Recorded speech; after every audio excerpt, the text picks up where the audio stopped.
முருகன் கிட்ட எப்படி வரம் கேட்கணும்னு தெரியுமா? முருகன் கிட்ட எல்லோரும் பேசுறோம். ஆனா முருகன் யார்கிட்ட திருப்பி பேசுவான் தெரியுமா?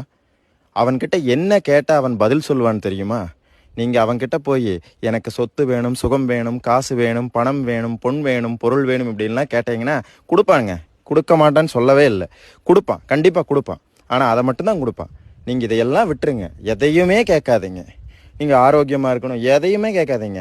நான் ஒரே ஒரு சூட்சமத்தை சொல்றேன். அவன் உங்ககிட்ட திருப்பி பேசுறதுக்கான சூட்சமம். நீங்க ஒன்றும் கேட்காதீங்க. முருகா எனக்கு எதுவுமே வேண்டாண்டா, எனக்கு நீ மட்டும்தாண்டா வேணும். முருகா நீ மட்டும் வேணும். உன்னை விட பெரிய சொத்து எனக்கு இல்லை, உன்னை விட பெரிய சந்தோஷம் எனக்கு இல்லை, உன்னை விட பெரிய நிம்மதி எனக்கு இல்லை அப்படின்னு மட்டும் அவங்ககிட்ட கேட்டுருங்க. அவனே வருவாங்க. அவனே வந்து உங்க கூட பேசுவான். நீங்க என்ன குறைன்னு நீங்க அவங்ககிட்ட சொல்ல வேண்டியதே இல்லை. அவனே வந்து உங்க குறையெல்லாம் பார்த்து பார்த்து நிவர்த்தி பண்ணுவான். உங்க கூட பேசுவான், கண்டிப்பா பேசுவான். சத்தியமா சொல்றேன், பேசுவான். முருகன் கிட்ட எப்படி வரம் கேட்கணும்னு தெரியுமா? முருகன் கிட்ட எல்லோரும் பேசுறோம். ஆனா முருகன் யார்கிட்ட திருப்பி பேசுவான் தெரியுமா? அவன்கிட்ட என்ன கேட்டா அவன் பதில் சொல்லுவான்னு தெரியுமா?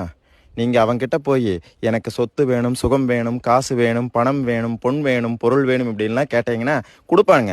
கொடுக்க மாட்டான்னு சொல்லவே இல்லை. கொடுப்பான், கண்டிப்பா கொடுப்பான். ஆனா அதை மட்டும்தான் கொடுப்பான். நீங்க இதையெல்லாம் விட்டுருங்க. எதையுமே கேட்காதீங்க.